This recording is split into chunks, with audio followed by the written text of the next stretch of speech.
My name is Dan, I'm a veterinarian, and one of the most common problems I get is cuts and lacerations.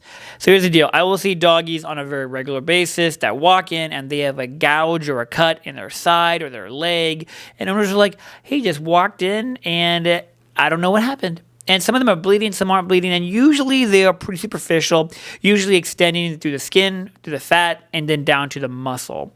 I consider these pretty superficial because the muscle is usually intact, and I don't have any body cavities that were opened.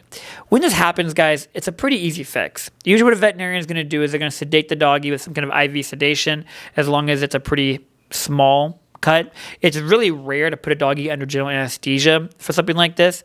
We just need them to not be moving around while we stitch them up. A veterinarian will give some lidocaine or a local block or a ring block, some kind of block to help control local pain. With a sedation, there is a pain med in there, but more importantly, it helps to just relax the doggy so they can be in a twilight or sleep-like state, which allows us to fix the problem. Veterinarians will flush and clean the area, usually put a little bit of gel in the incision, some sterile gel, and shave the area to prevent any foreign material like hair or fur to get in the incision. And then once they do that, they will flush everything out. And then once that's done, they can then suture the fat back together. They can suture the skin back together. If it's a really more traumatic or blunt trauma and you have some possible dead tissue, they will freshen the edges, so they will trim the edges off, making it a little bit bigger but allowing for a more likely successful closure because you don't have traumatized tissue you're slapping back together again. This is a really easy thing to do. Usually you have external stitches as well, absorbable stitches deep, and then maybe non-absorbable or absorbable on the outside, but always asking the pet parent to come back in about 2 weeks to remove the stitches.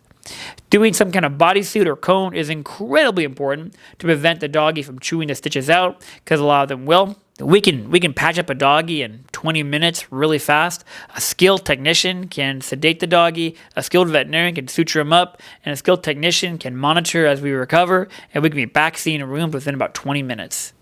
All right, guys, so if your doggy gets a cut, don't be nervous about it. Going into the vet, get it patched up, and know that it is common and it's nothing you did wrong. As always, guys, my name is Dan. I'm a veterinarian. Thank you so much for watching. You guys take care. Bye.